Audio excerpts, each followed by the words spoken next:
Ladies and gentlemen, we'll go ahead and call this meeting to order. May we have roll call, please? Mayor Hardin. Present. Vice Mayor Martinez. Here. Commissioner Lennon-Broeker. Here. Commissioner Segrist. Present.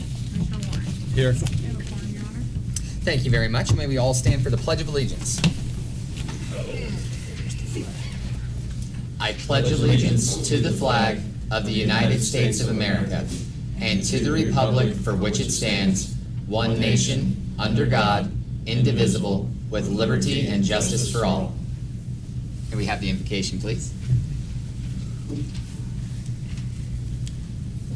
Commissioners, administration, I thank you once again for the privilege to come and pray for you tonight.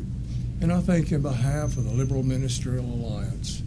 I would ask at this time if you would just bow your head in reverence to the Lord and let us pray together.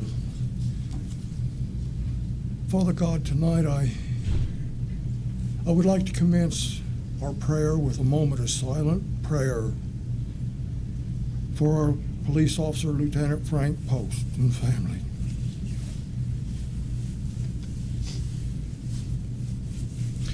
Father God, thank you for this heartfelt moment, Lord, that we have for Lieutenant Franca and her family.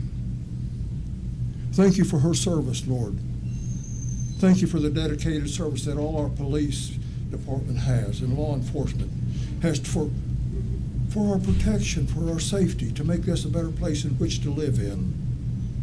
And so, Father God, tonight, I also want to thank our commissioners.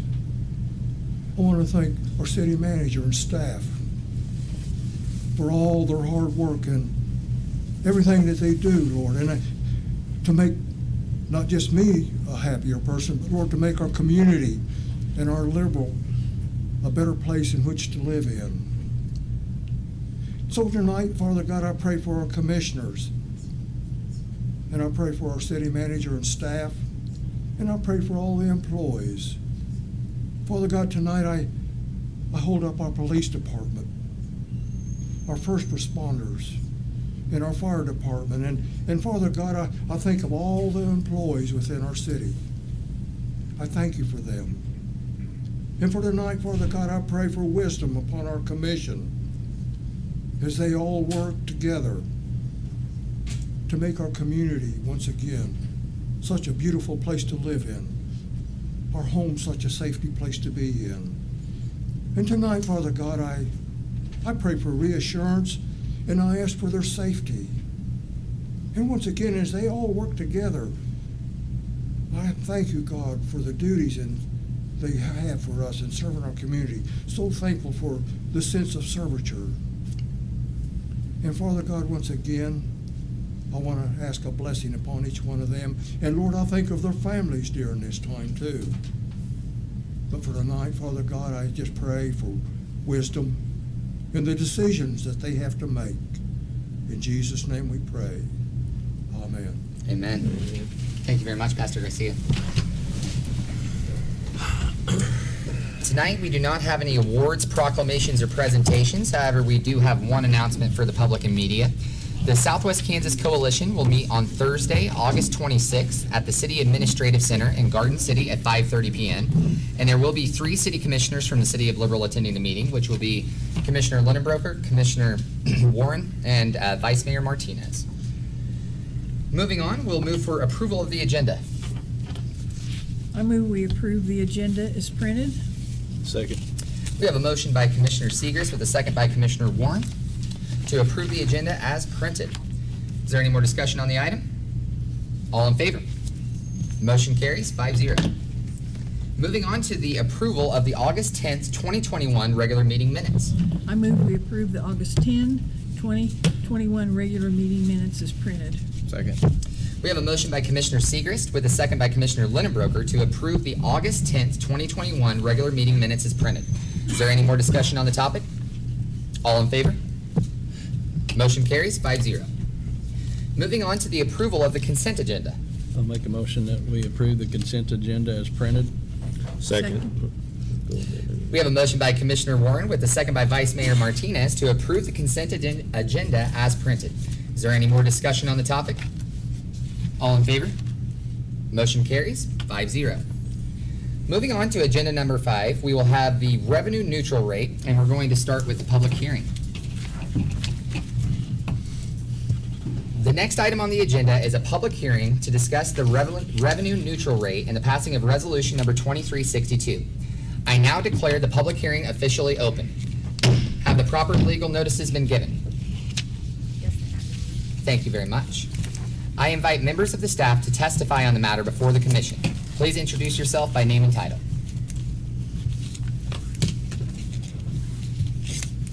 Good afternoon, Chris. Good afternoon, Mr. Mayor. Mr. Mayor, Commissioners, my name is Chris Ford, Director of Finance, and tonight before you, we have our revenue neutral rate public hearing.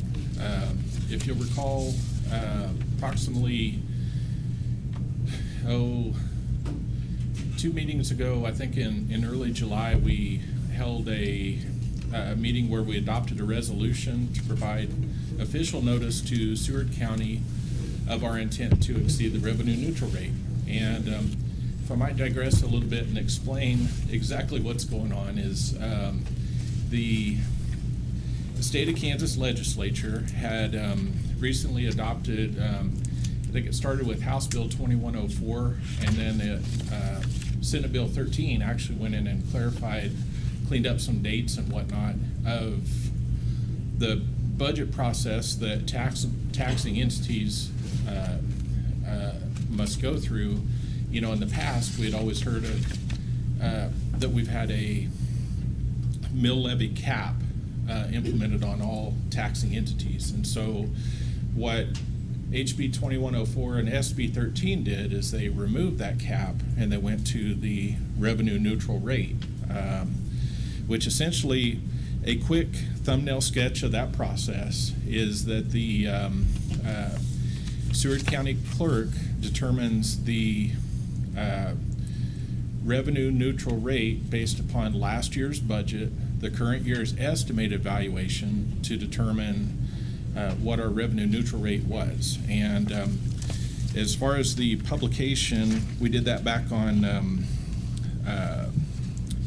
August the 12th. And basically Seward County had determined a revenue neutral rate of 52.190 mils. And with the City of Liberal's anticipated budget at that time, we anticipated a flat mill levy rate request for our 2022 budget of 52.548 mils. So in essence, even though we've kept the same mill levy rate, we've exceeded the revenue neutral rate based off of what Seward County's calculation was, and therefore we have to go through this process to provide a separate revenue neutral rate hearing. The thing I want to stress is that just because we're proposing to increase our revenue neutral, our mill levy beyond the revenue neutral rate, this is not a mill levy increase. Basically, the same number of mills are being requested this year that were the previous year. The thing that I do want to point out, though, and I think the main cause of concern of the legislature was that should a city's valuation increase, then the number of mills that is requested would generate a higher amount of ad valorem tax. And in this case, I think we're proposing roughly, I apologize, 1 second here.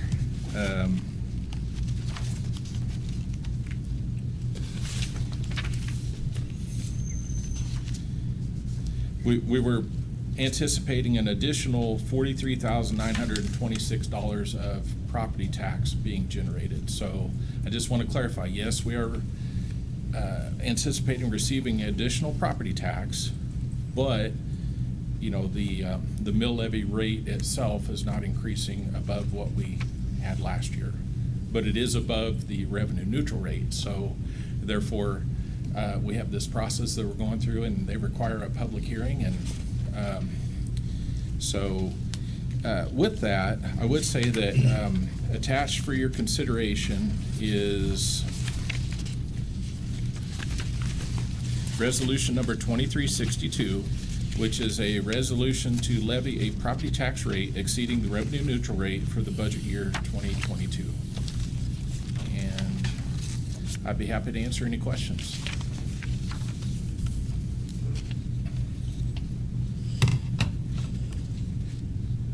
I think this is the third time we've talked about it, so I think we've got it down. Right. Absolutely. And thank you very much for the description for the audience and the media about what this is. Once again, to clarify for the public, the mill levy rate of the city of Liberal is staying exactly the same as what it's been in previous years. This is just a change of state level legislation that requires us to go through a different process of county valuation. So property taxes will stay exactly the same as far as what the city is levying against the community. Yes, sir. That's a good question. How does the decrease in population affect that? It would just be a decrease in the total amount of dollars that would be levied, because if you have less people living here, then you'd have less property tax collected overall, would be my assumption. Is that accurate? Only if the population was property owners. Yeah. But, Yeah, because I don't and think it's somebody actually, else didn't buy it. Yeah, it's not going to have I a mean, in significant impact reality, at all, Somebody and- else. And somebody else would buy it. I mean, and it would be the same thing. yeah. Yeah, it's not directly related to the population as much as it is the evaluation that's determined by Seward County.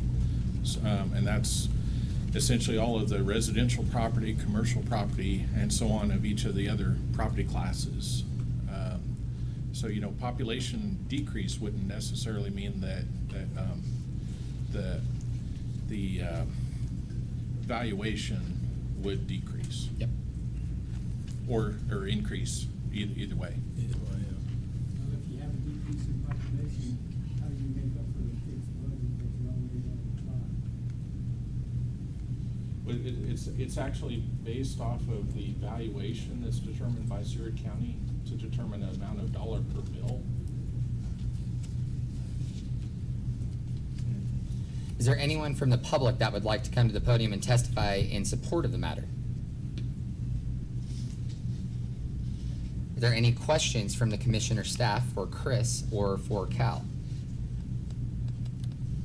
Let me ask you this question, Chris, just to clarify for my thought process. So if valuations went down, we've had a estimated valuation already, right? Correct. The number that was provided by Seward County in July was an estimated valuation, and in essence, with our budget, we're actually requesting a amount of ad valorem tax, and if the valuation decreases, then technically it would require additional mills to compensate for that same dollar amount to be Right, levied. we wouldn't be actually requesting any more money, and that's what this whole thing is, though, is that mill levy number could actually change, but the dollar amount wouldn't change, and that's what they changed in this process is to do that then. Well, they've determined the revenue neutral rate based off of last year's budget and current year's estimated valuation. Yes, sir. But that's what I was thinking, is the mill levy number could change, and that's why we're doing this hearing, because we're still wanting to tax for those numbers or the certain amount of dollars. But if we didn't do this and the valuation went down, we would just get less money. Is that correct? Well, if the valuation went down, they would increase the number of mills to, This way they would. If we didn't do this process, we wouldn't, right?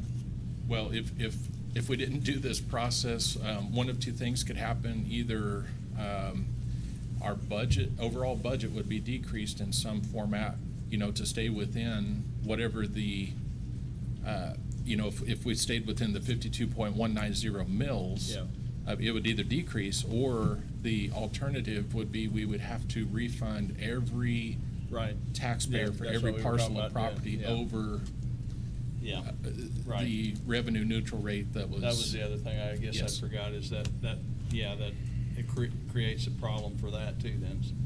work Right. of refunding, yeah, okay. Correct. Are there any more questions from the commission or city staff? At this point, I invite anyone in the room who wishes to testify or comment on the matter to please approach the podium. Being no further comments, I declare the public hearing now closed. I would entertain a motion for resolution number 2363. I'll make a motion that we approve. 2362. 2362. Second.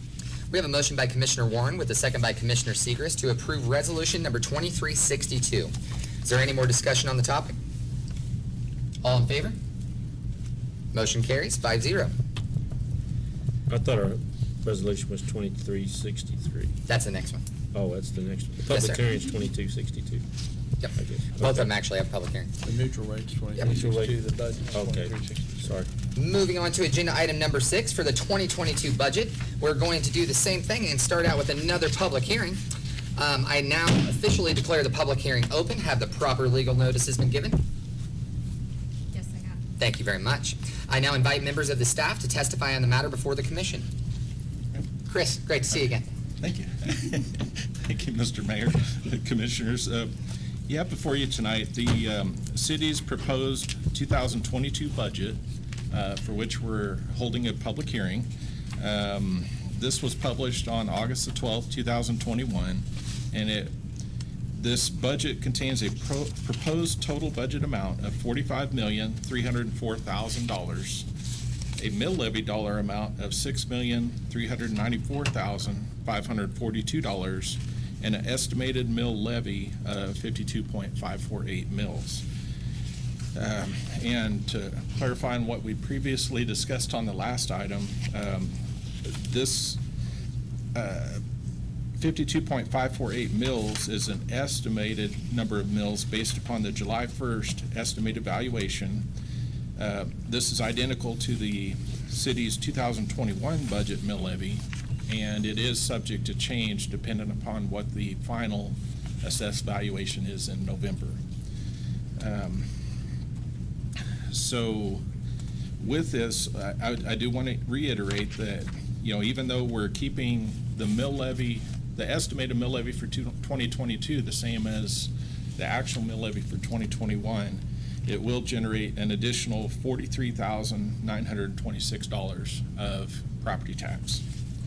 I know, I just want to thank the commission for the work session that we had. I want to thank Cal. I want to thank the staff. I know basically everything we've been doing, this budget, I would say it meets our basic needs. It is a bare bones budget. As the commission saw, we went through and we've tried to make sure that we've trimmed all of the operations that were possible. And, about the only other choice we would have is to reduce our services. However, operationally, from my standpoint, there are some needs that we do have that we're not able to be funded with this budget, but it does meet our basic needs for what we're doing, we're still going to be able to do projects. We're still going to, do everything that we have been doing, but there's, like I said, there's some things that unfortunately we just have to keep putting off until we find some additional monies. But anyway, with that said, it's, I do appreciate everybody's cooperation, willingness to work together, everybody's attempts to try to make a lean and mean budget for us to give efficient, quality customer service to our constituents at as cheap as cost as possible. And with that, I'd be happy to answer any questions. And at this point, we'll take all questions from commission or city staff, please. Being that there are none, I invite anyone to testify in support of the matter. Do we have any more questions from the commission or city staff? At this point, I will now invite anyone who is in attendance who wishes to testify or comment on the matter to approach the podium. Please state your name and address for the record. Good evening. My name is Christine Hammond, City Manager, Mayor, Vice Mayor, and Commissioners. How It's are you all? great to see you, Chris. Thank you. I just have a question. I love asking questions. And I read your budget. It was online. Did you know that? And I read all through it. And I looked at the portion where it says that you were going to be doing street maintenance. And my question is, and I understand what Chris just said, I'm sorry, Mr. Ford just said, about trimming the operations and trimming the services that you give. But a few years ago, we had included in the 1 cent sales tax the repairs of the streets and the gutters from over the city.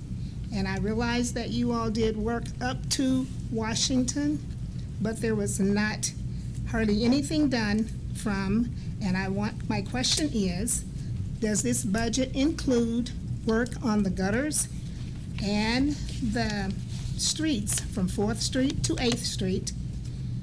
And that will include Pennsylvania, because you did work on Washington already, New York, Oklahoma, Nebraska, Missouri, and Calvary Street up to 8th Street. And then from 8th Street over to 11th Street, because we know you did work on the street where the new school is, so that street is very nice up to a point. And there's still some things on that street also that needs to be repaired. So will your budget include work from 8th Street to 11th Street on the aforementioned streets minus Calvert, because Calvert does not run from 8th through 11th. And I wanted to make pictures to bring to you all of the gutters. They're horrible.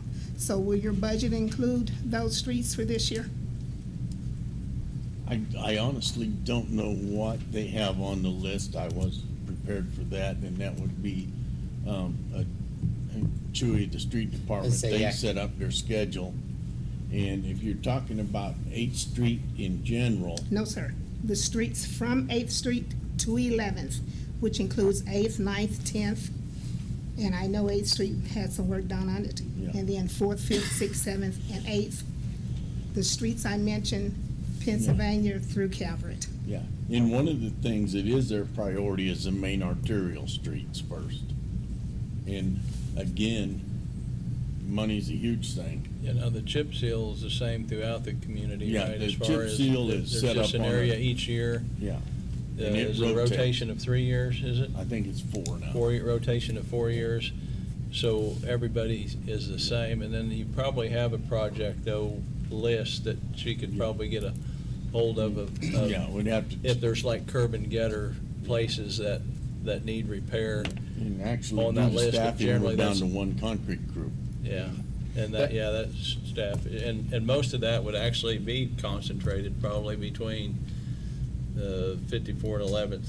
Yeah. Throughout I mean, it would be older parts of town, because the newer parts wouldn't need new curb and gutter, so there's probably a list that may exist, I'm guessing, maybe Yeah. not, that, I'm assuming that they go around and, because I know they do curb repairs in certain Yeah, parts. Chewy's got a list Yeah. about this long of Yeah.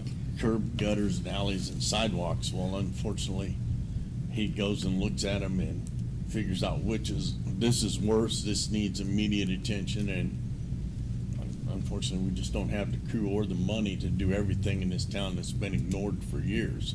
Well, and to better answer your question, Chris, that information is available. It's just not available through the commission or the city manager, because it's overseen by the streets department. So is that who I need to contact then? Yes, ma'am, and he'd be able to give you a project list that has the outlined timeline of all the projects that they currently have scheduled throughout town, and the available times that they believe they're going to get started and finish those projects. Now, I do know that when it pertains to the budget amount for road maintenance and repair was significantly increased this year, so hopefully that will increase the odds that a lot more of the different things in town that need repaired will have the opportunity to become repaired. But that information we just don't have available, because it's overseen by the department head that does all of the street maintenance. Who is the department head for that? Well, I was we gonna call say- him Chewy, Yep. but his name is Jesus Cardenas. Thank you. I was gonna say, I've never actually called him by his real name. I've always called him Chewy. And I was here for 3 years before I knew what his real name was, so. I called him last week 3 times to talk about and he's also the one that takes care of the alleys, right? I believe so. Yeah. Okay, I called him 3 times to talk about the alley on 9th Street between Washington and Pennsylvania. There was a company dumping concrete, cement company. Mhm. They washed their trucks in our alley, and I was told that was not the way that should go. So I called him, and I tried to talk to him, but he never called me back.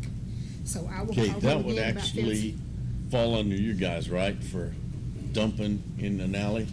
Yeah, they shouldn't be dumping in an alley. Do you know which company it was? I think I can, let me look, I can tell you exactly what the truck looked like, so could my husband. It was, Okay, yeah, but all right. it was and my That husband would, asked that him would not to do actually that. fall but he under just- code enforcement, so. Yeah, and it would be probably the contractors just to butt in, because if we do something like that, have to clean out a truck because you really can't, you still have to wash out a truck. Yeah. But the contractor should be cleaning it up Behind. that day. Yeah. So he can bring it and dump it in the alley? They, Across I the mean, street they're from my not supposed to house? dump, you try not to when you're in an area where you don't have, not on a job site, like in a residential area, you try to leave as little as possible in the chute. But if you can't, then, and you make a pile, you should be breaking that pile up and putting it in your truck and hauling it off that day. So you do get in a situation where, on a job where you have to clean out in an alley or somewhere on the property, sometimes just to get the truck clean before it can leave, but then it's the contractor's responsibility. I mean, other than just to tell you that I don't really believe that it's the concrete supplier's responsibility, it's the contractor that pours its responsibility to provide a place for them to clean out. So saying it's Liberal Concrete, it really should be whoever the contractor was. Don't you agree, Kevin? Yeah, I agree, they should be cleaning that site, because they do that. Yeah. With the work. Yeah. I'm sorry, that wasn't a part of my questions, Okay, but that's all right. I did try to call him. Well, and Chris, if you'll make sure and get Alicia Hidalgo, the city clerk, if you'll give her your contact information, we'll make sure and get that forwarded on to Jesus and make sure he gets you a call back as quickly as possible to get with you on Okay. the schedule. All right, thank you very much. Yes, ma'am. Thank you very much. Christine. Is there anyone else that would like to testify or comment on the matter? Are there any more questions from the commission or staff? Being no further comments, I now declare the public hearing closed. I would now entertain a motion for ordinance number ordinance number 2363. I'll make a motion that we approve Resolution 2363. Second. We have a motion by Commissioner Warren with a second by Commissioner Lindenbroker to approve resolution number 2363. Is there any more discussion on the topic? All in favor? Motion carries 5-0. And thank you to everyone who came up to testify on the matter. Moving on to agenda item number 7, we have ordinance number 4561, the annexation of property. Good evening, Mayor, Vice Mayor, Commissioners. Good evening, Kevin. Tonight I bring before you ordinance number 4561. We had a property owner come to us asking to annex his property in. It's approximately 359 acres, .68.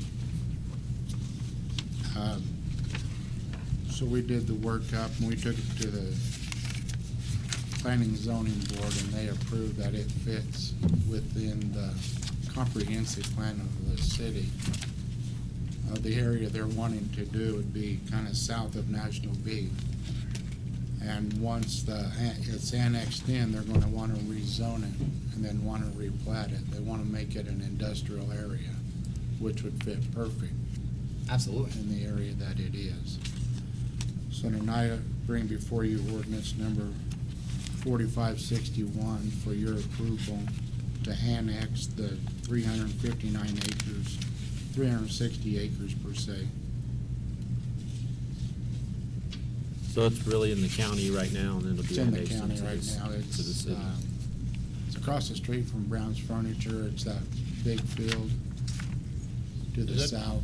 Go all the way almost south to Bluebell then, part of it? Yeah, it goes, Yeah. Road K down to the next word behind it, I can't remember. what Pretty it is. interesting legal description with all the exceptions too. But Yeah. Oh, that was fantastic to read through. You're Yeah. crazy. It was a lot of fun to write. Yeah, it would be kind Yeah, of. I tried to drive it to find exactly where, Yeah, kind of. I think it would. But I think it'd be a great addition to the city of Liberty. Definitely as an industrial zoned area as well. That'd be a perfect fit. Commission, do we have a motion for ordinance number 4561? I move we put ordinance 4561 on the books. Second. We have a motion by Commissioner Linnebroker with a second by Commissioner Segrist to approve ordinance number 4561, annexing. Do we need to read out all that legal description? Yep. Annexing the property that was described in the topic of conversation.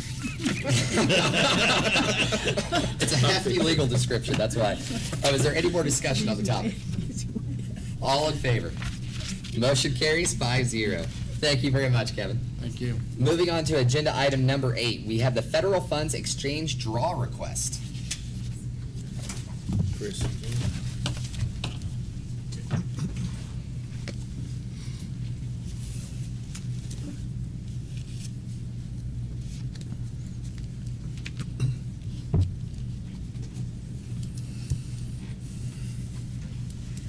Good evening once again, Mayor and Commissioners. Yeah, before you tonight, the federal funds exchange draw request. This was a program that was started by the Kansas Department of Transportation several years ago, in which essentially they act as on our behalf of exchanging our federal fund dollar allotment for a small fee. For this year, the current reimbursement rate is 90%. And essentially what we're doing is we currently have a available balance of $279,479.27 available that the state of Kansas is currently holding for us. And essentially if we provide receipts, etc., we would qualify to receive 90% of that amount, which would be $251,531.34. As you can see, the deadline to submit for this fund reimbursement is September 15th, 2021, which is right around the corner. And so in looking at this, staff has identified and attached 2 invoices for which we wish to submit for reimbursement for 2021 for our chip sealing program and our crack sealing program up to our available amount. And so with that, staff would request commission consideration to apply for reimbursement of these funds to the state of Kansas, and once received, it would be staff's intent to deposit these back into the fund where these expenses came from, which is our special highway fund.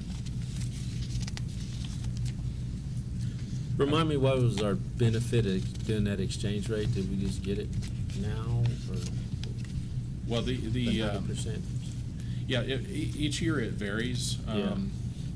And I know that the 90% exchange rate, that's basically with federal dollars, the city would have a lot more requirements and hoops to jump through in order to qualify for reimbursement. And with paying KDOT, or essentially, I guess, allowing them to withhold 10%, that would, they're the ones that deal with all of the requirements and hoops that Okay. they have to jump through.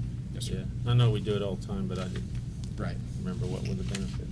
I move we submit the federal funds exchange request for reimbursement in the amount of $251,531.34. Second. We have a motion by Commissioner Segrist with a second by Vice Mayor Martinez to submit the attached federal funds exchange request for reimbursement in the amount of $251,531.34. Is there any more discussion on the topic? All in favor? Motion carries 5-0. Thank you very much, Chris. And moving on to agenda item number 9, we have a city revenues discussion. Okay, I'll kick this off. Chris can stay up there if he wants, but as we all know, we just went through the budget, and all the commissioners know how tight it was. And Thank you very much. there is no fat there at all. Our costs keep going up. I mean, anybody that goes to the grocery store, goes buys gas, our costs are constantly going up. In some kind of way, you guys are gonna have to make a decision on how we can increase revenues. I mean, obviously, nobody wants more taxes. Nobody really wants to cut services. So, we've got to decide, some options, what we can do. Chris has got some ideas, or Watt, if he would come up too. He's got some information put together. If him and Chris could share Yep, up and their time together. Earl, you're more than welcome to come up to the podium. I think he's got some information that I can hand out to the commissioners. You want me to hand yours out to Chris? You go yours. Sure, if you have one. I got the Yeah. actually. No. It's okay.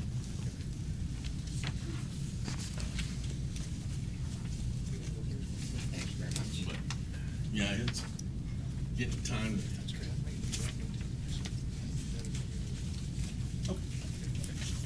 And obviously you've heard citizens say we're not getting stuff repaired if we need to. Thanks, Commissioners, tonight for having an open discussion on how you raise revenues, and listening to these folks over here from the northeast side tells us why this is an important conversation. They'd like to see some improvements. They'd like to see some things happen and make their community a little bit better. And yet, and the city manager has said, where you get the money and things are tight. At the same time, these people, like the rest of us in Liberal, have seen when they pay their property taxes, they've seen that they pay more property taxes. But where's that going? Well, I'm trying to help you tonight to get a picture of where that money has gone and why, if you live in the city of Liberal, you've seen increases, but not necessarily to the benefit of the city of Liberal. So I want to walk you through this for just a second to show you why the citizens of Liberal have had an unfair addition to their tax burden for all of the entities that we have to help support. So if you live in the city of Liberal, you pay the city of Liberal, you pay Seward County, you pay the college, you pay the school district. If you live in Seward County, you pay all those except city. You don't pay the city at all. So if you turn to the second page and you look over time, a 10-year period, and you look at the school district, the county, the college, and the city, you'll see that in the county, which is the same as the college because they tax the entire county, that they have had a valuation decrease of $37.6 million.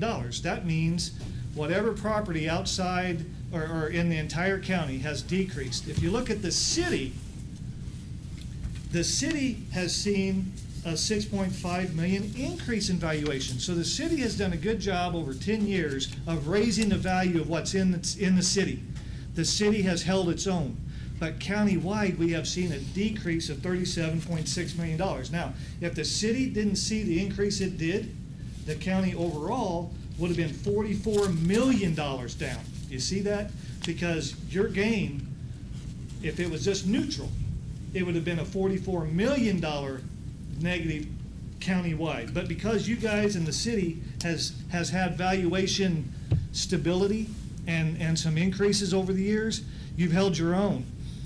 But here's the problem, and I'm going to use I'm going to put Taylor out in the county for just a minute so you can see the problem. So we're going to put Taylor right outside the city, and at his house, maybe he had some oil and gas, but for whatever reason over the last 10 years, his valuation decreased. So the county had to come up with the money to make up for Taylor, and Taylor's going to represent everyone out in the county. To make that up, they had to raise the mill. Just like Chris said, you raise the mill to match whatever the decrease in valuation was. But me in the city that lives just inside the city, they have to increase mine too. But I didn't have a decrease in valuation. I stayed even, or I even had an improvement. So my taxes went up. Taylor may still pay the same thing he paid last year to keep the county whole. But it took more from the people inside the city of Liberal. So to cover that $37 million decrease of valuation in the county, and why the county had to increase 13.41 mills over the last 10 years, is inordinately covered by the residents inside the city. The same thing happens for the college, the same thing happens for the school district. So this is why these people and the rest of us have seen our taxes go up, but not to the benefit of the city of Liberal. If you look at the chart on the front, you'll see for the last 8 years, the city of Liberal mill levy has stayed steady, hasn't moved almost at all. And you see ups and downs across the other spectrum. I can explain that 2016 bump right there, why that decreased, because there was a big move up and down on property valuations. They went down 24 million in the county in 2015 and up 23 million the very next year. You see that little red decrease on the school district? You should have seen the exact same thing on the county and the college, but you don't, because they took that increase, just like Chris said, by leaving it the same in the city, you're gonna see 43,000 more. Well, they had a $24 million increase that year, left the mill the same, so they gained. So when you see that line stay the same, that was actually a gain to the county. The school district did the right thing that year and decreased it because valuation was higher, so they could lower the mill levy and still bring in the same money. You should have seen that happen on the other two as well, okay? So over this period of 10 years, we have seen the mills for a city resident go from 144 mills to 188 mills. But most of that has come from the entities outside the city of Liberal, because you've maintained your mill levy. The problem is the city residents, and I'm not knocking the other entities. This isn't a us versus them. This is just the facts that when you live in the city, you're also a county resident. You're also a school district resident. But I wanted you to see the picture that because they've had decreased values, someone's got to make that up. And even if you raise the mill, the other people may still be paying the same dollar amount because their value was lower, their mill went up, they paid the same thing. That did not happen to the people in the city of Liberal. They paid more and continue to pay more because of those tax adjustments. So what do we learn from this? The thing we learn is that if we continue to just look at property taxes as the only way to fund what we need, the city residents and the 6,700 homes that you tax in this community will always pay an inordinate number of the taxes for the county and the school and the college. But they won't have to pay for the advantages of the city benefits that they receive by having the city of Liberal in the county. So what I'm pointing this out to you, and I underlined it down here, the data suggests the city should explore more equitable options to increase the city budget. So if these people want to see improvements, the only way you're going to get that money is in a way that can have contributions that they're contributing to make the county whole, they're contributing to make the school and the college whole, but they are on their own to do anything for the city. I am asking you to consider other alternatives besides property taxes and how we can improve and enhance Liberal on a regular general fund approach, because we cannot continue to ask the citizens of the city of Liberal to increase their mill levy that's not just for the city benefit, but they're getting hit 4 ways from Sunday to do it, and they're making up whenever the other ones fall short. Inordinately. Does everyone see what I'm saying? When they go down, even when they raise a mill, it just brings it back to neutral out there. But it doesn't in the city. It's an increase, because we have seen, and you have done, and the city has done a good job of actually having a value go up in the city. So when you look at the overall decrease in the county and know that the city is up, it only happened outside the city of Liberal, the decrease in value. And we need to find more equitable ways to make that up and to allow contributors from the other areas who benefit from the city to be able to contribute to that as well. And with that, I'll take any questions that you have. I'll turn it over to Chris with any other proposals. What is the state cap on sales tax? Is there a cap on state sales tax? For cities, the state cap is 3%, and we currently have a 1 cent And a half cent. retail city sales tax that would start October 1st of 2021 that was just renewed. And then we have a 1/2 cent educational sales tax that is, the city collects and then it remits to the school district. And that was, I guess, to offset the mill levy for the cost of their debt service on their facilities. And I'd like to also help you overcome the fallacy of the argument that says, well, the city already has a 1 cent sales tax. That money is earmarked specifically for improvements beyond the general fund budget items, or we would never be able to move forward as a community. The focus on the future 1 cent sales tax is for those projects that the community wants to see the community improve in specific ways: street drainage, economic development, housing, and specific items. That money, in a sense, is spent, because you can't use that for the rank and file operation of the city, or not. That wasn't the intent of that tax. If you're looking on how you can take care of the rank and file and improve the community on the issues that we've heard over here, you're not going to be able to do that and meet the promise of the 1 cent sales tax. You have to look at other sources. You can use the same method, but it would have to be in addition to the existing 1 cent sales tax. Well, and this is something that we've discussed over the last, 2 to 3 years, off and on, about the viability of a change like this, because, it's the city's budget, the last 3 years has been exceedingly conservative. There really haven't been any availability for any kind of, increases anywhere, because, it's been, like how we were talking earlier, I'd say 98.2 beef. I mean, there's not a lot of fat to be trimmed off of it. And so I think this is an exceedingly, viable concept to be able to implement. The main concern that I've always had about it as a citizen and a commissioner is, the city has been, fairly responsible financially, especially from 2014 on.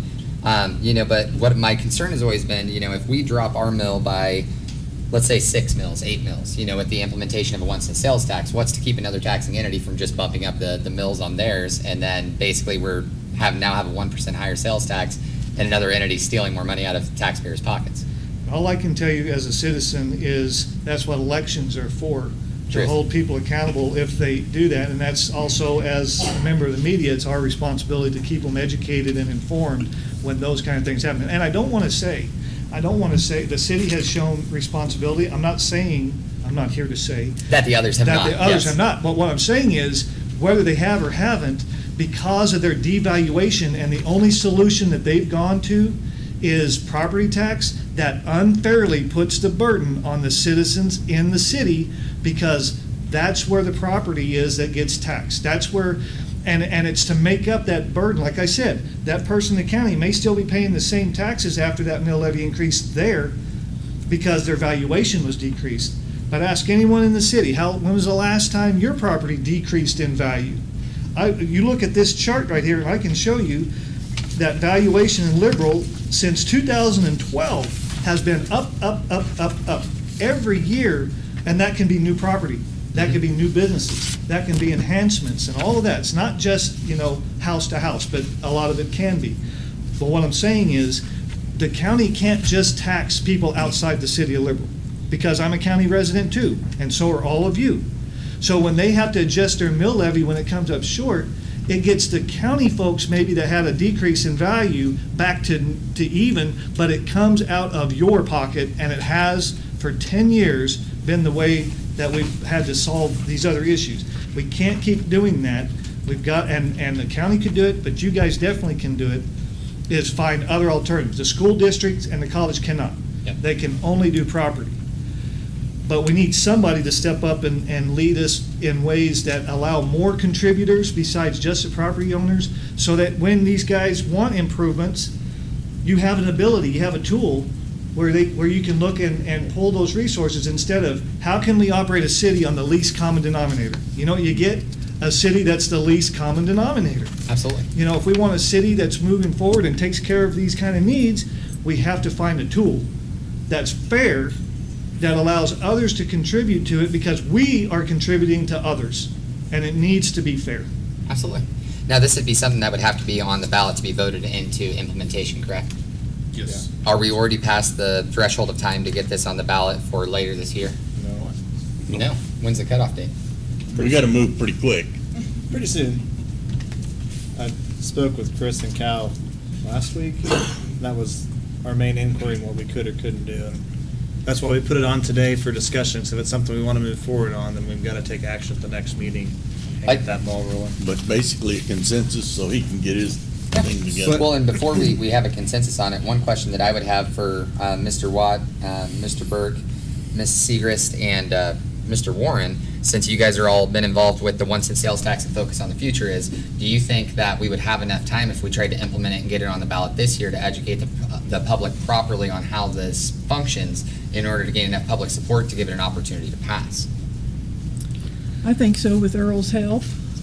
Well, what I can say is, And you take some folks like these that we have here, if they had a choice between a 10 mil increase or a sales tax that everyone else can help with, I think they'd say, I'm gonna go for the sales tax because I won't be paying it by myself, and I'm already paying the county. So when the county folks come and shop, and when the Oklahoma folks come and shop, that's helping us get to the point where we can help them.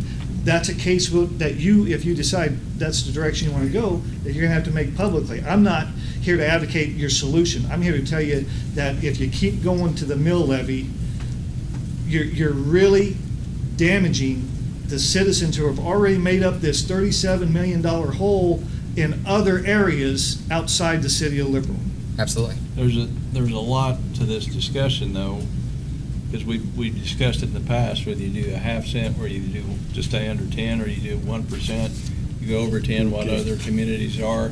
Are we gonna give, are we gonna try to reduce our mill levy and hoping that none of the other entities try to make up for it and get it back anyway, which we have no control of? Well, that's where Chris has got That's the what we answers. need, your yeah, so I mean, we need to. Yeah, the half cent really doesn't do it. Well, and if we might, because I'm sure there's an audience at home, and we don't have handouts for them. Maybe I might go through these real quick, and Yeah, okay. it might answer some of your questions. Predominantly, I guess the answer to your question of reducing the mill levy, one of the things that I want to state is no commission can commit a future commission. Right. So, if we had the question, and that's on one of my bullet points, how I tried to word it is, if the tax is approved, the city's intent would be to reduce its future mill levy by a minimum of 5 mills or more. I mean, that's Right. up for discussion. Intent, because you're, like you said, you can't commit for somebody else. And that would directly benefit property owners for the reduction of city property tax. We're making a user tax instead of Right. a property tax. Basically to make it simple, same as the 1 cent sales tax, we're wanting people from out of town and people in the county to contribute to the community that we're spending the money in our town, because we're actually contributing to theirs when we don't actually use the county. We're contributing, because I think it's fair to say that none of the county tax dollars are spent inside the city limits, probably. Right? Very little. About the only place any would be spent would be maybe the fairgrounds. Yeah, the fairgrounds, but, so anyway, so I guess that's what I'm saying, is that the intent would be then is, like I say, you can't commit to it, but you would intend to reduce the mill levy, and it really wouldn't be an increase for the people in the city, it would be an increase in a sense for the people, but we're already helping them, they should help us, but really, you're gonna gain the same way you do with the 1 cent sales taxes. You're gonna get people outside the community to help contribute in, the people that come in and use our streets and. And another if you want to talk about, let's say, the perception of how this goes over, if you were to reduce the mill levy by what Chris is talking about here, 5 or something like that, you can only do that for budget to budget. Then any commission that comes up will be able to set the budget, whatever. But the vote on, if you were to go a sales tax rate, it'd be whatever the vote, if you did a 5-year, 10-year sales tax, then that commits the community to that. I mean, that can't be, that becomes just like the 1 cent sales tax. That's there as the commissions change. Now, if you were to do that, and listen, the only way the people in Liberal get a reduction on their mill isn't gonna be from the outside entities, it's gonna be from you, and that's it. Right. And by creating another tool to allow that income to come in that contributes from other people, it becomes more fair. And it also gives some relief, even if 5 mills, gives some relief to these folks who had to pick up the burden. It gives the city folks, because that's not a 5 mil countywide, that's only 5 mil in the city of Liberal. You give them a little relief from what they had to pick up on the other entities. Right, and that's what I was saying, so, and their avenue for doing that, the citizens, becomes more important during the election, that they elect people that understand that part of the finance, because really that's our biggest responsibility in a sense is the budget. I mean, we cover a lot of stuff, but that's our biggest responsibility, so it would be upon them to elect people that understand that that's the job. The fiscal responsibility is exceedingly important here. You know, I mean, the truth I said, the truth of the matter is we've about run out of options. Yeah. You know, and if we have to reduce services, usually you start with quality of life stuff, which nobody wants to give up their golf course, their water park, their museum, watering the parks. So, I mean, we don't want to go that route. Yeah. I interrupted your plan. Go ahead and. Okay. Well, you know, the one of the big needs that I see for this sales tax option, you know, besides reducing the mill levy, you know, I mean, it's common. I mean, you hear from everybody, property taxes are too high. You know, and like we've heard tonight, there's other entities that are involved in property taxes, and I think sometimes my common belief is that a citizen of the city of Liberal, you know, that lives in the city limits, when they get their tax bill, they think, oh, the city taxes, you know, and they don't, I mean, they know how much is coming out in their mortgage payments and that sort of thing. And, you know, one of the things that I like about a sales tax is it gives, I mean, don't get me wrong, when people elect their elected officials, they're putting the accountability and responsibility on their elected officials to spend their money wisely.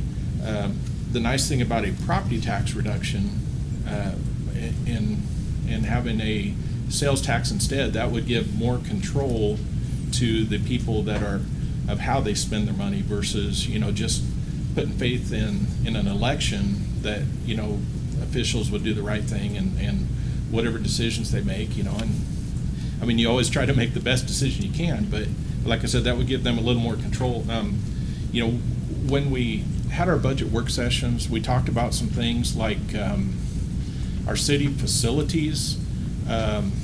Say, for instance, this building, we have some carpeting issues that we need to address. We have some paint issues and so on. And, you know, and the most common thing, hey, put it in the budget, you know. And I mean, we're leveraged pretty tight on the budget that we have of just keeping going on a day-to-day operation. You know, it gets really concerning, like when we talked, I think the fire department's budget, knowing that we have a large capital expenditure on a ladder truck that is coming up here in a couple of years, that, you know, I think the current estimate was $1.5 to $1.6 million of funding. And, you know, you look, they've done a great job in maintaining that truck. It looks brand new. But then when you start looking at hydraulics and seals and, you know, all of the internal components that it takes, you know, plus, you know, when it, I guess the things that you can't see, you know, those are the important things that help keep people safe. You know, when we have our employees up on the ladder, you know, when we have the water needs to spray like it's supposed to and so on. But anyway, that's another big need that's coming up. And then, you know, we've talked about our city reserves and, you know, which, I mean, the tough part about those, you know, it's, we have to have reserves to account for things that are unforeseen. You know, if the wheels fall off the wagon, we don't want to have too much, but right now, I kind of feel like we don't have enough. I mean, we've got a little bit to get by, but it's not where it should be. And then so this sales tax issue, just to clarify, it would be independent of the current 1 cent city sales tax and the half-cent educational sales tax that's already in place. The current sales tax rate within the City of Liberal city limits is 9.25%. That's 6.5% state of Kansas, 1.25% Seward County, and 1.5% City of Liberal. With this 1 cent sales tax, and just to state too, the 1 cent, that's just an arbitrary number. That could be changed, however the commission feels.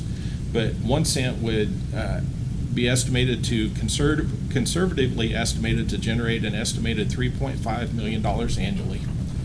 And then our City of Liberal mill levy rate has remained relatively flat since about 2015, while our operating expenses and our needs have arisen as the city has grown, through community amenities and, just aging, things getting older, needing maintenance and so on. And then the last thing that I had is that this proposal, should we move forward with it, I think we have a little bit of time to still coincide it with the November 2021 general election. And those are just some quick points that I've thrown together based off of some conversations that some of us have had about this. And then, of course, on the back of this sheet, I have our budget years and then the tax years, which for 2022 budget, we would actually, that would actually be funded by 2021 property tax because it comes at the end of the year. And then we show the mill levy rate and then our the valuations since budget year 2011 and then the ad valorem tax collections since 2011. And just to show on that last one, the mill levy rate and the valuation are both estimated, like we previously discussed on the budget item. So, and like I said, this is just some quick information I've thrown together. I know Earl's has some good information, that he kind of came up with some things that to add to it. But, we really feel like staff-wise that this is a good alternative to meeting some of our needs and while helping to reduce property taxes. But like I said, on the same token, it potentially would increase sales taxes if approved. But that, I guess that's formally to be determined by future commissions. Absolutely. By way of the property taxes. But Just as a recommendation, as an outsider looking in, I would encourage you to look at 0.74, which would bring your rate to 9.99, which is aesthetically pleasing as opposed to double digits, and try to work within that. I think that'd be easier to, for lack of a better word, to sell, to explain to people, and also keep that rate competitive. 9.99 sounds a lot better than 10.25. Absolutely. So let's say we get this put on the ballot and it doesn't pass. What's our next option? Our next option. I mean, is there another?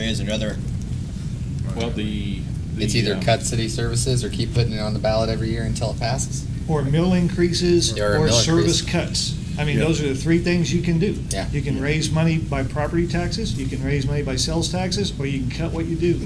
I mean, those are the three options you have. I don't think these people are asking you to cut what you do. Sounds like they want to see you do a little bit more. I don't see how you do that unless you have a revenue source to do it. Let me ask the audience, they've heard the same thing that I heard. What do you guys feel like? This sales tax would be better and reduce our property tax? Because I'm like you. On average, most of us are on a fixed income, okay? And that comes into play first thing. Any increase of any money is almost too much. Yeah. I know since I've owned my home, my evaluation has doubled.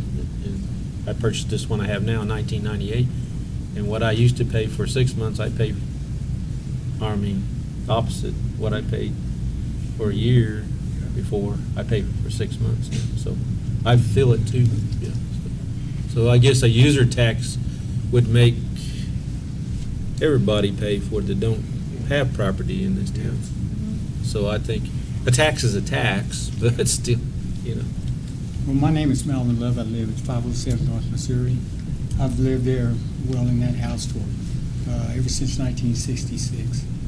And values have steadily increased. They put Missouri Street in from 5th Street to 8th Street back, I'm going to say 30 years ago or better. In putting that in, they didn't even put the sidewalks with it. These are some of the things that's the way it starts, you know. When the city sets up things, you know, to do within the community, they start chopping things off, you know. Use that money for something else. That's what I'm seeing. I've been in here in Liberal ever since 1959, and I've seen so many different changes. And myself, change over on Northeast Liberal, it doesn't change. The streets are tore up. You put the new school in down there. Just going from Missouri up to the school, it's horrible. It's horrible. I'd like to see some change. I don't care what it takes, just get the change. That's what you all are here for, to do what the commission is supposed to do for us. We're the citizens. We're paying taxes like everybody else. Give me some of the money back. That's all I have to say. Thank you very much. Yeah, Chris, I think going back to what you had brought up, the most difficult thing I see, because we've been looking at this for several years of how to come up with a creative solution to this, is that my feeling is if we cut things, so like let's say we decided, you know what, we can't get the sales tax passed through, so we cut the city swimming pool. I guarantee within a 2 to 3 year period of time, all of the costs that we saved from that would not only become encumbered, but then it would go past that as well. And so this is a longer term solution to it, because essentially what do we estimate is subsidized sales tax, like with 1 cent sales tax? How much of that do we estimate is subsidized from outside of the community, not from people About here? 50%, isn't that what you're? About half. About half. So I mean, it'd be the same thing. This is basically dropping the mill levy of the property tax rate and having half of that value subsidized from people outside of the city of Liberal. Yes, ma'am. I think, Yvonne Nipple, 322, I think it's a good idea for the sales tax over the property tax. Because like you said, I originally had a house on Sherman, and literally my property value have more than doubled my taxes since I bought it in '89. But this way, the people that use Liberal in the city of Liberal are helping us pay with what we're doing. Absolutely. So if we get more tax on that part, I think it would be better for us. Yes, ma'am. Thank you very much for sharing.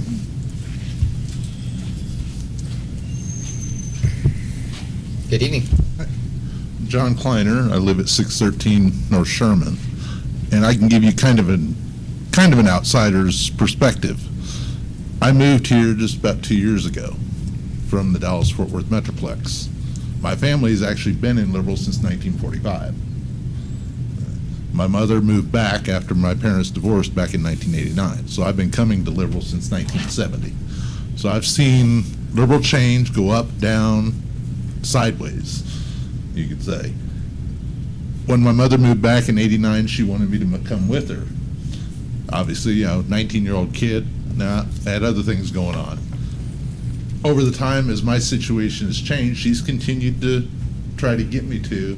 And one of the main contributors that has stopped me has been the taxes.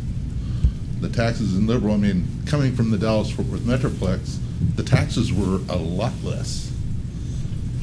Property values were higher, but when I found out what she was paying in taxes, I realized she was paying double what I would have been paying for a house the same size, at the same valuation.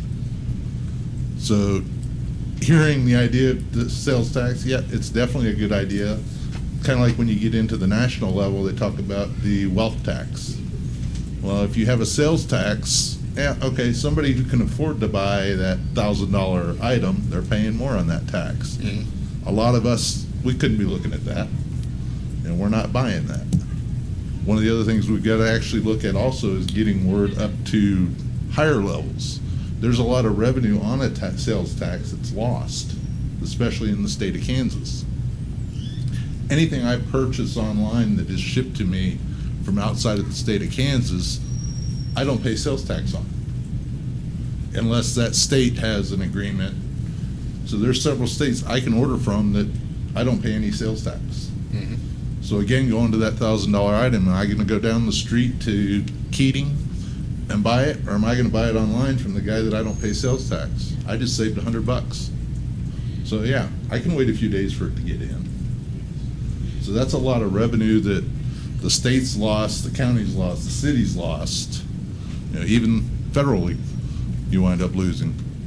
So that's something, I mean, getting the higher levels involved, getting that revenue back into the state of Kansas, trying to get them on board. But that's gonna take us showing them why that's important. And I think something like a lot of what's been brought up here is a good example of that. Going back to what we were saying, you know, yes, the sales tax, I think you could get people to approve it if you can convince them that the levies are gonna go down. That's where a lot of people are gonna say, yeah, but are they really gonna do that? Absolutely. Or am I just gonna be paying more in sales tax and then still paying the same? Yeah, exactly. Yeah, and I think that's where the real challenge is gonna be, is convincing them that they're gonna see a decrease. Absolutely. Thank you. Thank you very much. And is there any way to earmark that in to where there's no availability to increase the mill levy as long as the sales tax stands or it voids the sales Nope. tax? There's no way. Commission put to that in. commission. But what I would say is if you wanted to get it passed, is you would have to, at least for this commission, resolve to reduce the mill levy by that 5 mills or whatever it is that you commit to, what you have the authority to do. But I think the problem is we're already past that time of threshold. I mean, you know, because if it's not gonna be on the ballot till November, for example, like, let's say if it passed through, you know, Connie's on the ballot, Tony's on the ballot, and I'm not on the ballot for re-election at all, and the next budget hearing wouldn't be till July, so I don't know that there's a way that we could future commit that even with the standing commission that we have. Right. You could have the two that are here that could say, yeah, we're gonna get behind that and really push for it. Yeah. But there's no guarantee that it would actually And I mean, be accepted. Connie and Tony can use it as a campaign. Yeah, absolutely. And any of the candidates can do that. Yeah. I mean, anyone running, definitely at the forums and the media would ask, with this proposal on the table, would you honor the 5 mil reduction? And then the voters could make that determination on that, but you can't commit them. Mhm. And you can't commit the one after that one.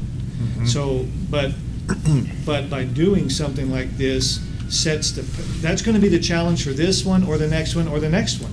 Someone has to start it.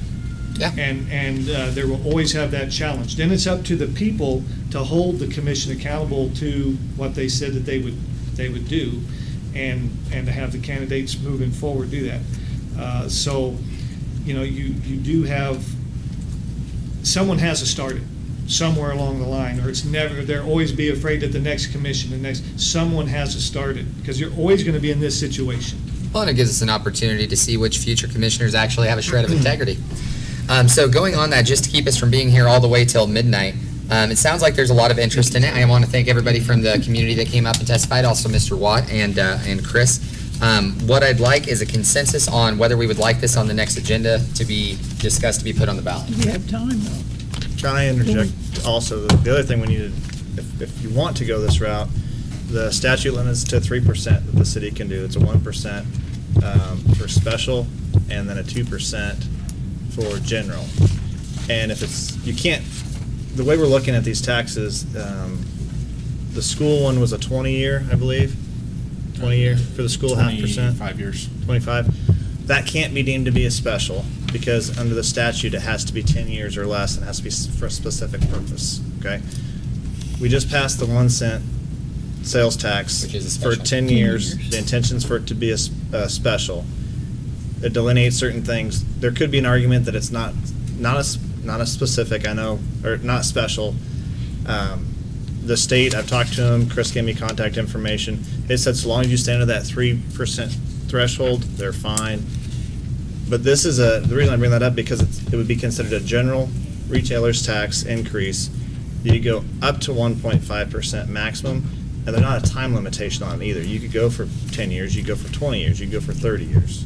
The lady that I talked to the state, she said she has some that are 90 years long. I'm not saying you should or shouldn't, but that's something else that you need to kick around a little bit and see, because if we're gonna make this potentially where you're gonna have future commissions who are gonna reduce the mill levy because of this, you don't wanna make it for just 10 years and then have them in 10 years have to make a determination on setting a budget, not knowing if it's gonna pass in 10 more years, because what they're gonna be stuck with doing is increasing the mill rate back up. Because they don't know. Because if they it will don't pass know or if not. it's gonna pass. Well, then it passes, then everybody's upset because now they're paying the increased mill rate plus the Because increased they don't sales tax. coincide. Yeah, Yeah. exactly. And based on my conversations with Chris, is we almost have to look at the 1 cent with the, because if we do the mill reduction, we need that much to make his budget whole instead of robbing Peter to pay Paul. When we say 1 cent, we really mean 1%. Yeah. Yeah. Just so we're clear. Okay, so I guess let's do it this way so that we can figure out how to move forward. Do we have a consensus that we're interested in wanting to try to get something to put together on this for the next agenda? Show of hands. Yes, yes. Okay, so full consensus, 5-0 on that. So what would we like for Lynn to prepare as far as length of time and percentage? Because I would say I agree when we had talked about this with Chris in the past. Unfortunately, the 0.74% that was discussed probably wouldn't cover being able to drop the mill a significant enough amount to make a difference. And so I would say that we want to look at a minimum or probably right at 1% on the level of taxation. Do we agree with that? That 1% would be a healthy amount? That'll cover the budget. Mm-hmm. But is it too much? I think not it's gonna exorbitant? be the trend of the future for, well, I looked while we were talking on, there's at least 6 counties that the tax rate is over 10% already. Mhm. A lot of them are in the 9s, but this'll be, it's gonna happen for all of them, Yeah. to be honest with you. I mean, because the same thing has to be happening to them. We won't be, I mean, whether we're 9.99 or 10.25, I've already done the math. I was gonna ask you how much you spend a month that you have to pay tax, or 1 cent, or your sales tax on, and calculate that into your deal, but that's another discussion. But I would say that 1%. Yeah, same. And general tax and What do you think as far as length of time?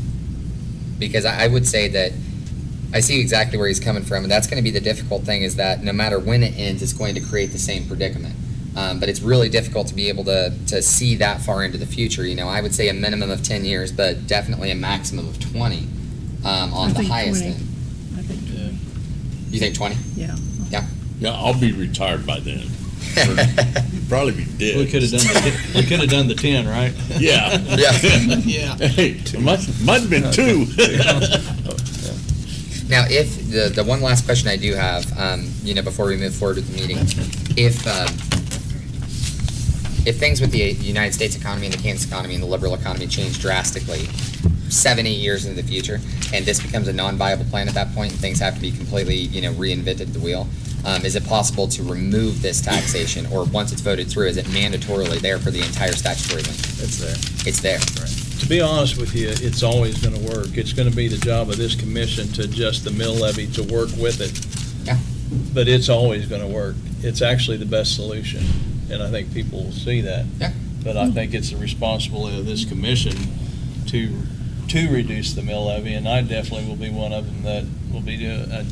And anyway, I'll have that discussion with Chris later, but, because it's gonna be a really public discussion what that's gonna be, but this is something that needs to happen and will always work. Yeah.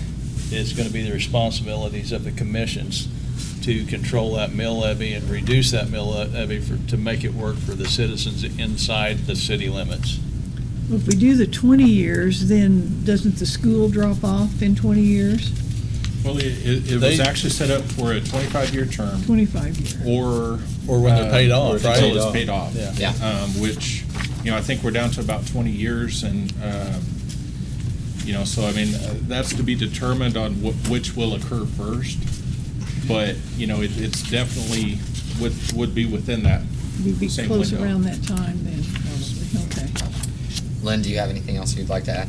So what we'll be asking for you to try to have prepared for the next agenda is a 1% sales tax increase, 1% special, right? This will be General, general. 1% Yeah. general sales tax increase for 20 years to be discussed at the next meeting. That way, And thank that you. way it can be used in the general fund, is that what I Yes. understand? Yes. Okay. And Mr. Ford, if I recall correctly, we talked about timelines before. We'll pretty much have to approve it at the next meeting. Maybe the next one we could still get by with it, but after that, it's not gonna be a viable for time frame. We So should the plan best, on best approving option it. is for the next meeting. Next Yeah. meeting to either do it or don't. Yeah. And very friendly, invite the county staff that need to process that to be here so we can put it directly in their hand and get it straight down there to get processed. All right, that concludes, and thank you very much to everybody from the public, to Mr. Wadfirm, the Leader in Times, to Chris, and all the commission for that very healthy discussion on the future of the City of Little's taxation. That will conclude all of our regular agenda items for tonight's meeting. We will move on to agenda item number 10, and that is comments from city staff.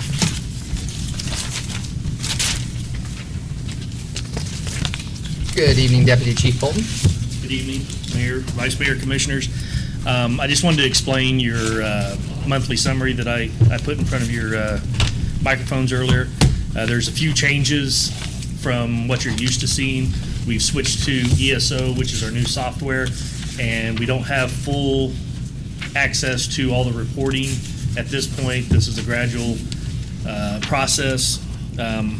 So hopefully within the next 6 months, I'll be able to get a more detailed monthly summary to you on a lot of the things that you're used to seeing. The first 4 pages are normal. Page 5 gives it a breakdown of the different calls that we ran during the month of July. One thing that is of interest, usually we say about 75% of our calls are medical calls. For that month, it happened to be 85%. We did run 149 calls last month. The next page, it breaks it down by station. Station 1, of course, is at 15th and Grant. Station 2 is down on Pine. Station 3 is at the airport. The next page is the first apparatus travel time. This is from the time of the call until they actually got on scene. And then the next page is a breakdown by each apparatus that we have, an average turnout time from the time we get the call until we get there. And what it doesn't account for is if all the guys are down South Station and a call comes in up north, there's some travel time to get across town, especially if there's a train. Most of the time we try to take the overpass just to avoid that whole issue. Incredible travel times, though. Yeah. Yeah, Yeah. quite incredible. And then the last page is the inspection report for the month, so. If you guys have any questions, just let me know and I'll try to explain it for you. That's it. Thank you very much. Do we have any more comments from city staff? Moving on to agenda item number 11, the city manager's report.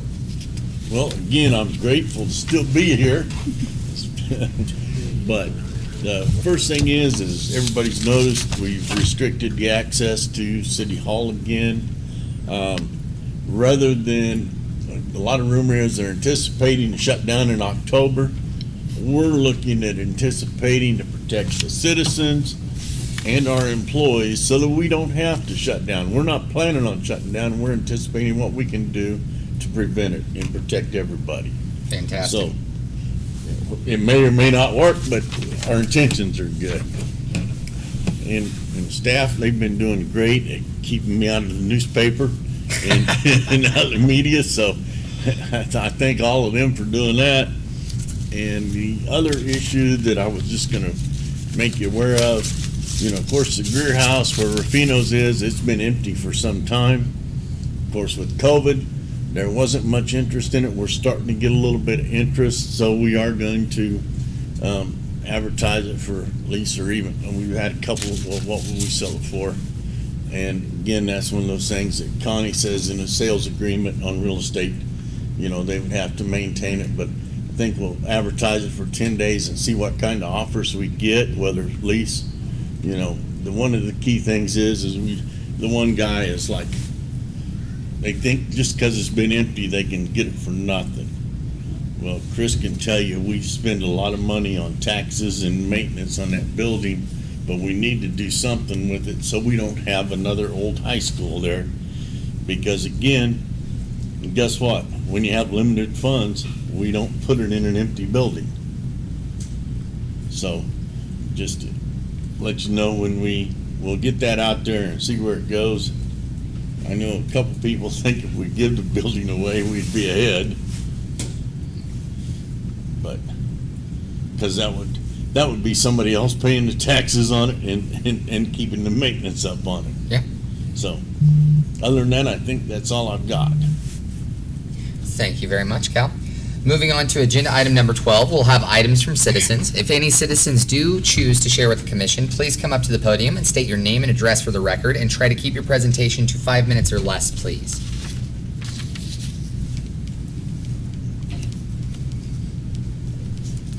Good evening. Good evening. Y'all doing a good job. Thank you. My name is Jimmy Johnson.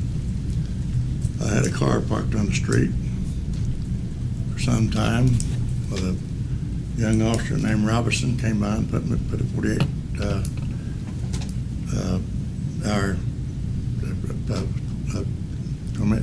48-hour deal tag, tow charge on it, or tow tag on it. Anyhow, I couldn't find no help to help me move this car. And so Friday morning, I finally found some help to help me move it. And I need help to move at 10 o'clock. Well, to help a guy take care of cattle out on Bluebell Road. Well, I got called by the sheriff's department, and there was about 50 cows out.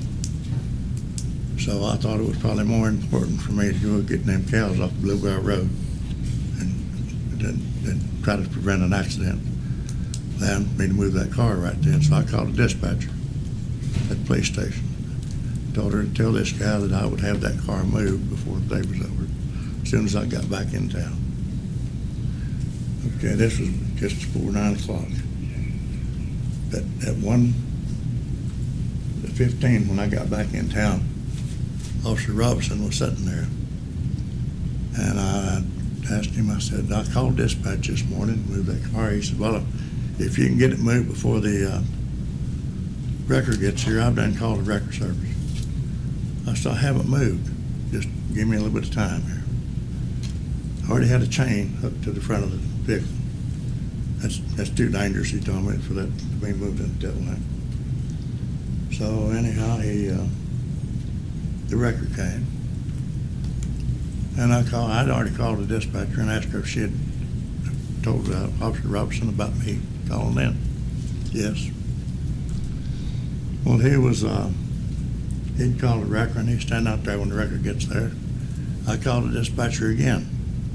I said, are you sure that you talked to Officer Robinson? Yes. So I'm sure I didn't use these words, that I said, so he's out here being stupid. And so right away, I'm bad-mouthing an officer. But anyhow, I called to talk to the chief. Well, the chief must have had an emergency too, because he wasn't there. And so I talked to, I don't know what that officer, lieutenant somebody at that time. And I told him the incident, and he said, well, I'll go through the body cam and see what went on. Okay, I said, all I needed was a few minutes. Well, my way of thinking was the young officer and let his badge do too much talking for him, instead of looking at the citizen. I became a victim at that time, not just a regular citizen. Okay. So Monday, they were supposed to call me back. The lieutenant was, and he didn't call me back. So anyhow, I finally called down there, and I wanted to talk to the chief. So I guess he had another emergency. So they put me through to a Lieutenant David West. I thought that sounded really important. Anyhow, I told him what the story was, and he went through this cam, and he called me back finally, and he told me, he said, well, you were bad-mouthing the law. I said, okay. I said, it was totally uncalled for them to took my car away. I said, all I needed was a few more minutes to do it. But what happened to the first 45 hours? I said, you ever done anything for anybody else, and then when you need help to You know, nobody's around to help you. He said, well, he said, you were bad mouthing the officer. I didn't know I wasn't. I said, you know, it's incidents like this that get cops shot. Oh, now you're threatening, son. I tell a third grader smarter than that, you know. But anyhow, they, I think it's completely uncalled for that to happen. And I believe they ought to have my car towed back to me. And I don't have money to hire a lawyer. I'm retired. I'm not retired. I'm just, and I'm almost disabled, 77 years old. But I finally got some help to do that, and then the law prevented me from doing it. I think they ought to have my car towed back to me. So that's why I'm here. Well, I appreciate you coming and sharing with us, and I apologize for your unfortunate circumstances that led up to that event. Unfortunately, the moment that wrecker arrived, that charge that you're going to get for the tow fee and the time that it's spending in the yard, that is 100% going to be solely on you, because we don't make any exclusions through any level of law enforcement or the city of Liberal to put that.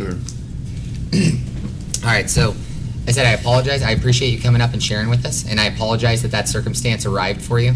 Unfortunately, once you allow that time to expire, and I understand that you called in dispatch and tried to extend the period of time, once the wrecker was at your vehicle and towed that vehicle off, that expense is going to be attached to you and you alone. The City of Liberal and the Liberal Police Department does not force the rest of the taxpayers of Liberal to encumber the cost of anybody's, towing fees or have anything towed back to an individual. I hate to go with exactly what the officer said. You did have 48 hours, and it's unfortunate that you weren't able to find anybody to help you out during that time period. But officers are able to interpret things based on the situational awareness in any given situation that is going with it.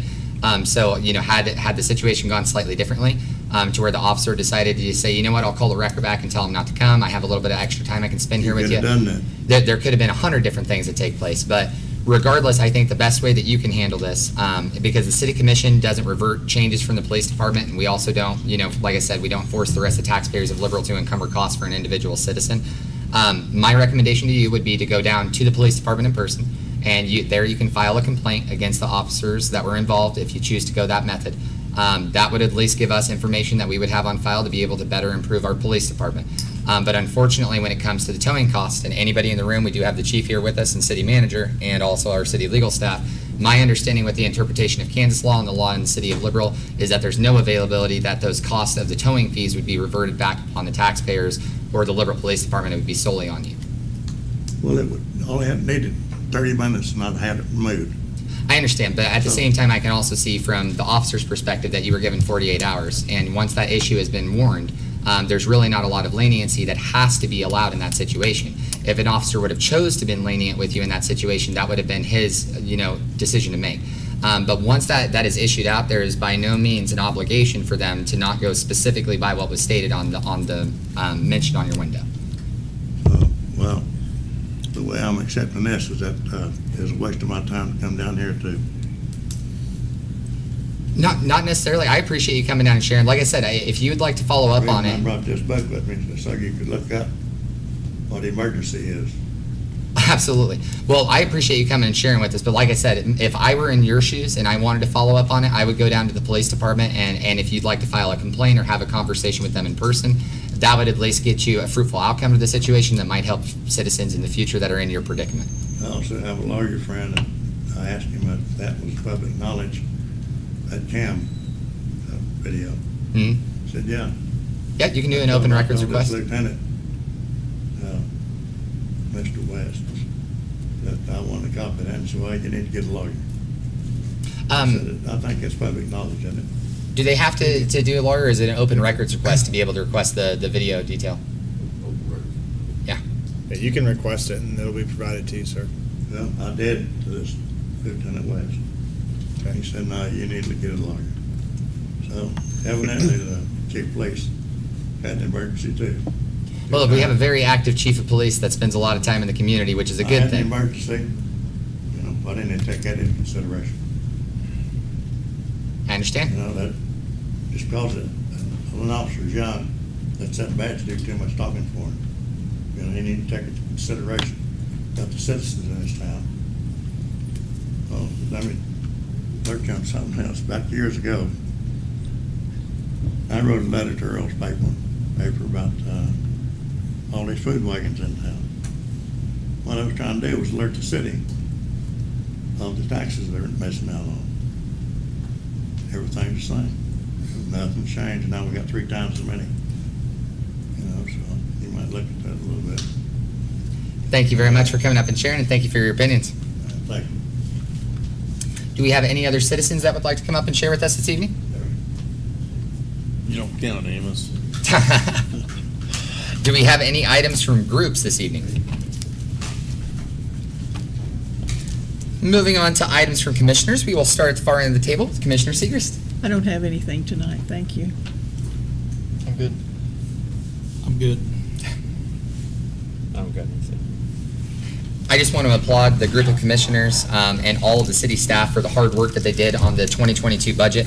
Every year, that is a very nice, long, laborious process for all of the commission. We generally spend most of the better part of an entire day in a room, hashing all of it out, line by line, detail by detail.